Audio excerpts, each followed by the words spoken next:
Indianapolis, Day 2 of the 2019 NFL Scouting Combine kicked off on Thursday morning with another round of press conferences from coaches and general managers. We got to hear from Oakland HC Jon Gruden, LA. Rams HC Sean McVay, LA. Chargers HC Anthony Lynn, Vikings HC Mike Zimmer and many, many more. Thursday also marked the beginning of the weigh-ins and NFL draft prospects repping 225 pounds on the bench press and speaking at the podium, or table, to the assembled media. Dozens of prospects descend to the various podiums, and it very much becomes a kind of shotgun approach for we in the media. I spent my day trying to talk to as many prospects as possible, while staying hot on the trail of anything and everything Denver Broncos related. It can be overwhelming with the sheer amount of prospects the combine drops on that room at any one given time, but it's an opportunity we all relish. The Denver Broncos are at the combine. Are we? Don't miss out on any news and analysis. Take a second to sign up for our free Broncos newsletter, delivered 3 times daily. You're reading this because you're a fan of the Broncos. So, without further ado, I'll share with you all my notes from the second day of the combine that tie into the Broncos. Everyone waited with bated breath on the results of Kyler Murray's combine measurements. Though nobody expected him to even approach 6 feet tall, he did come in close enough to Russell Wilson's height to probably check off a box and ameliorate the concerns of many GMs in the NFL. Murray measured 5'10" -1/8 and 207 pounds. He also has 9 1/2 inch hands, which aren't nearly as large as Wilson's, but are beyond the 9-inch NFL minimum. Murray told scouts he doesn't plan to throw or workout test at the combine, and it led many to surmise that it's because he crammed so much artificial weight on in preparation for the combine.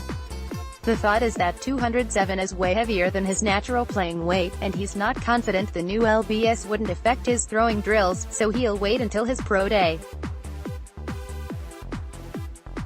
Although I don't see the Broncos spending a top 10 pick on Murray, you can never say never. His measurements at the combine did a lot to help his draft stock, though. He'll go in the top 15, barring an unforeseen setback. Boise State's record-setting Brett Rypien was one of 4 signal callers who held their pressers on day 2. Every other QB will speak on Friday, day 3. Before Rypien hit the media floor, though, Mike Klis reported that he'd had an informal meeting with the Broncos. In person, I was able to confirm that with Rypien, who ruefully struggled to pronounce Rich Scangarello's last name, Scanguhrello, but said that his meeting with the Broncos' new OC went really well. Rypien is a low-key day 2 option for the Broncos, if the team ends up going a different direction at pick 10 overall. Drew Lock grew up playing in the backyard of Kansas City Chiefs GM Brett Veach, so to speak. So, even though the Chiefs have zero need of a QB, Veach has familiarity with Lock. Here's what the GM said about Lock, which I found intriguing. He's an extremely talented player, great family, know his dad, got to know the son a little bit, Veach said Thursday. I think he has very intriguing arm talent. I think he has great ad-lib ability, which you certainly need in this league. Arm strength and ad-lib ability is a good place to start, and he has both those qualities. I'm sure it won't be long for him to hear his name called off on draft night. Sounds kind of like Patrick Mahomes, does it not? That might be setting the bar way too high for Drew Lock, but if that's how he's viewed by Denver's chief arch-rival, how do you suppose John Elway himself sees the kid? The Broncos have said publicly they're playing catch-up to the Chiefs, but perhaps getting a player like Mahomes to quarterback the offense would give Denver a quantum leap closer to knocking the defending AFC West champs off the hill. I know. With the likes of Pro Bowler Philip Lindsay and 2018 third-rounder Royce Freeman each entering their second year, why would the Broncos spend a valuable draft choice on a running back? Because Devontae Booker is entering a contract year. That's why. The buzz I've picked up in Indy says the Broncos are talking to RBs, with the express purpose of drafting one this year. And that's a common NFL MO. Drafting a player who projects to replace another entering a contract year. So which RBs have met with the Broncos? Bryce Love is an extremely talented player, but he's coming off a significant injury, an ACL suffered in his final collegiate game as a Cardinal. Odds are he's unlikely to make an impact as a rookie, which makes him kind of a perfect fit for the Broncos. Love told our Zach Kelberman that indeed he has met with the Broncos, and that it went really good. I've also been told that Broncos OC Rich Scangarello has a high regard for Love, and believes he could be a huge weapon coming from the pro-style system at Stanford. I asked Nick Brossette directly whether he's met with the Broncos. He said he hasn't just yet, but the feeling is that he will. Brossette drew attention league-wide during the Shrine Game week, and our senior draft analyst Eric Trickle sees him as a similar player as Devontae Booker. These are all balls in the air and it's hard to project exactly where they'll end up. But it's good to know the lay of the land. The Colorado native had one hell of a day too at the Combine. He threw up 23 reps on the bench press, and measured in with 34-inch arms, which gives him prototypical offensive tackle tangibles. His time at the podium was replete with shout-outs to Wiggins, CO, his hometown. Risner, pronounced Rzner, spoke with confidence and passion at the podium and made it clear that he relishes nothing more than putting an opponent on his back. There's no greater feeling than taking a man from point A to point B, against his will, and put him in the dirt, Risner said on Thursday.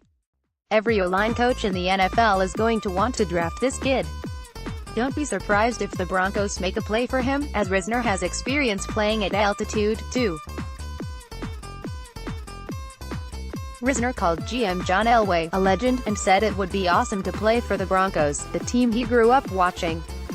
Penn State's AUG prospect Connor McGovern is an engaging, "aw shucks" type of kid. But when he hits the gridiron, he turns into a 320-pound gladiator on a mission. McGovern did joke that if he were to be drafted by the Broncos, he'd either need to go by Connor McGovern No. 2 feet, or perhaps have an asterisk put next to his name. Despite being schools, states and leagues apart, Connor No. 2 has been confused with McGovern No. 1 more times than he can remember, including by friends and family. He'd be a solid mid-round AUG option for Denver, though. Jawan Taylor is a mountain of a man, checking in at 6'5", 312 pounds. He looks even bigger than that, as hard as it might be to believe. He's a day 1 per day 2 OT prospect for the Broncos, depending on what the team ultimately decides to do at right tackle in free agency. On Thursday, Taylor told me in a deadpan tone, "Bull rush has never been an issue for me, I believe him." College players have struggled to outpower Taylor, but the pros could be a different story. You've gotta love his confidence, though. If the Broncos are looking for the perfect interior O-lineman to fit the inside and outside zone blocking scheme, they'll be hard-pressed to find a better candidate than Boston College's Chris Lindstrom. The kid is a perfect fit for the ZBS, and so I asked him if he's met with the Broncos. "Yes," he said. Formal and informal interviews, Lindstrom threw up an impressive 25 reps on the bench press, and will run the on-field drills on Friday. He's in play for ZBS predominant teams, like the Broncos, Vikings, Niners, Rams and Redskins. Greg Little is another mountain of a man, but hey, it was O-line day at the Combine. Checking in at 6'5" and 310 pounds, the Ole Miss product cuts an impressive figure. Little told Zach Kelberman that he was scheduled to meet with the Broncos, and that it would be an honor to play for Mike Munchak. Munchak is not only Denver's new O-line coach, I did run into him today and he looks good in orange and blue, but he's also a Hall of Fame offensive guard.